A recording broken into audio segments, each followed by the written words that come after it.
Hello everybody, welcome to Catherine Sews. Thank you so much for joining me today. I'm sitting in the guest room that also doubles as sort of my dressing room, my extended closet, and I thought this would be a nice quiet place for us to have a chat today. I just want to show you what's going on in my sewing room, what my plans are coming up that I want to sew, because you know what, I actually really appreciate the comments that people leave on these vlogs when I'm sort of sharing my plans and asking some questions. I've been getting really excellent feedback, which is invaluable, and I really appreciate it. The vlogs are just a little bit more personal, a little bit more chatty. They're not tutorials. They're different from my weekend tutorials where it's just a little bit more down to business and I'm just going to teach a little bit about what I'm doing. But the vlogs I really enjoy doing because it's just more like a chat between friends. So I really appreciate you dropping in today, and I really appreciate the comments that I got on the last vlog because I asked about a couple things. Would you like a video on the fabric bowls that I was making? And so many people said, yes, please, that would be amazing. And you followed through. I put that video out on the weekend and it's been doing really well. So that feedback was fantastic for me. I really do appreciate that.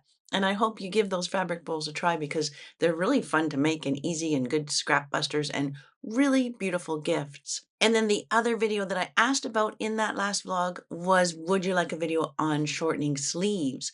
And again, a lot of people said, yes, please, that would be amazing. And so I'm working on putting that one together, but I have to gather up a bunch of sleeves that are too long. So yesterday I had my niece over and I said to her, like, bring me a bunch of sleeves that are too long for you. She's really petite. And so she brought me a few things. They're mostly sweaters that she brought over. So I'm going to try a few different ways of shortening the sleeves on sweaters. That made me think of this sweater that was, I didn't shorten the sleeves on this. I shortened the whole body. It was really long, like almost like a tunic length sweater. And so I shortened it. And when I put it on today, I was like, damn, that's really a nice way of shortening it. I'd forgotten that on this one, I didn't just serge the two edges together. I actually serged them separately and then sewed them together, and it made a nice like flat join. So I'll do one of the sweater sleeves in that way because I think it's almost imperceptible that it was altered. So I did go thrifting looking for shirts where the sleeves are too long for me, and I've honestly been coming up empty. So somebody also gave me the comment of, well, what about buying a men's shirt and redoing it for women? And that would be a good opportunity to show a different way of shortening a sleeve. So I thought, well, that's a good idea. So I went thrifting and I did find this men's white shirt. Now, I'm not very good with like a crisp white shirt. They always say that that's like a staple of any wardrobe is a crisp white shirt. And honestly, I don't own one. I don't even like them. I feel like I think they look great, but I always just feel so restricted.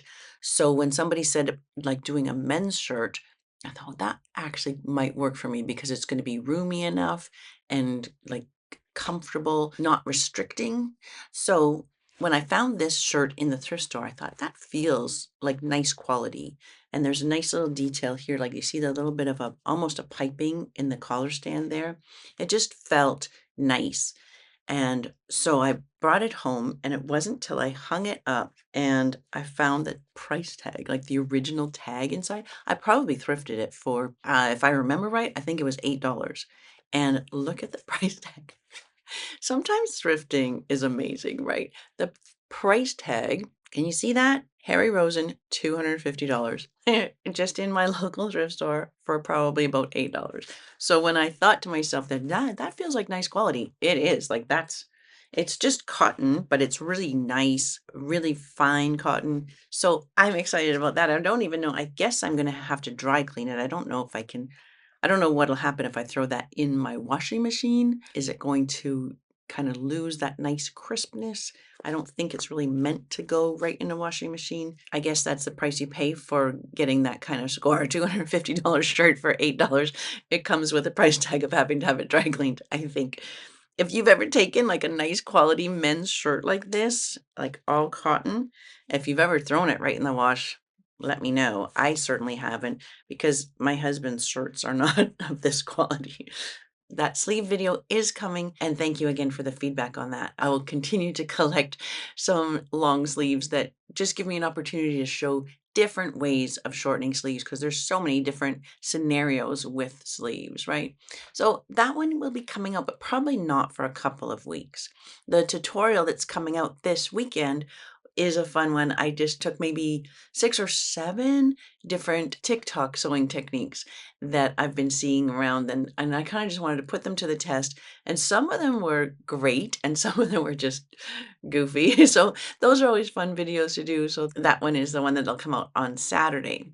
Another comment that I got, which turned out to be super helpful in reference to this sweater that I'm working on. Well, I plan to work on. In fact, I think that's what I'm going to work on today, right after I finish filming this vlog with you. This, I showed you this probably, this might be the 3rd time I've shown you this sweater, but I thrifted it in Montreal. I love the colors. I love that it's cottony. It's not going to be too hot, but I want to kind of bling it up a little bit. So I was debating on which color of fabric to put behind on a reverse applique. The comments for that were great too. A lot of people said the burgundy, some people said the blue, and it was a little bit divided. So I thought, well, I might as well use both. But somebody gave me the genius comment of why don't I photocopy this and then cut out windows in that photocopy, and that'll help me like to place it over the fabric and see what that's actually going to look like.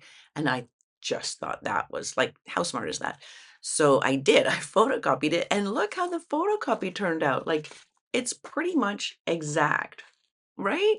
Like, that's really such a smart idea. So then I put this same paper back through the photocopier with some shapes on it, which I'll cut out, and then I can use those as like a little window over the other colors of fabric.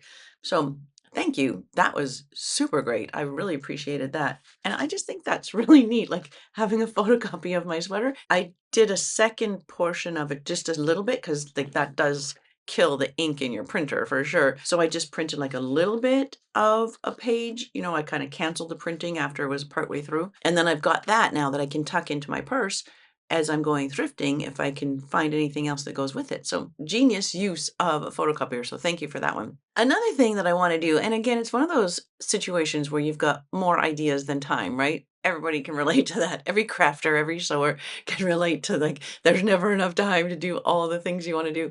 But my son was cleaning out his closet and he gave me 4 t-shirts that are all kind of like black and gray and have kind of interesting designs on them. And so I thought, well, I don't really want to wear any of these t-shirts. I would feel like I'm impersonating my son if I wear these. But I thought, oh, maybe I can do a take on, you know, I did the triptych t-shirt where I cut up 3 t-shirts, sewed them back together, like mixing up the pieces, and then made 3 new t-shirts. So maybe I could take that idea and do it with 4.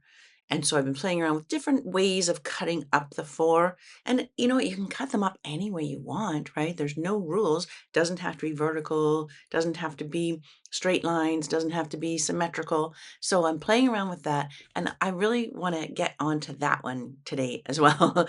So I kind of want to do everything today. So in relation to this, which I guess would be like a quartet t-shirt, I started thinking it would be fun to serge the pieces together wrong side together, so the serging's on the outside, but I don't want the seam sticking up and looking wiggly, and that always looks a little bit unfinished to me.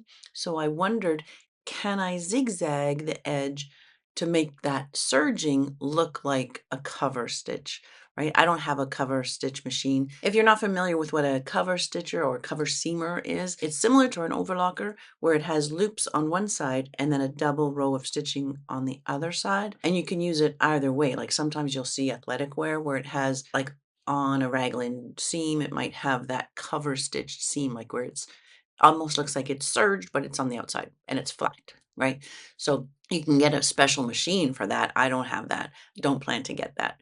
But I played around with doing like a zigzag on the edge of the serging. So forgive all my yucky threads, but I think I'm getting somewhere with that. That's my serging that's zigzag down on the edge. And I think that could look really nice. I think on my seams, if I do this sort of mimicking of a cover seam, I think that'll be kind of cool. So if that sounds interesting to you, let me know in the comments. I just really appreciate that kind of feedback. So kind of directs me in terms of like, what should I do next? Because like, it's hard to pick what to do next.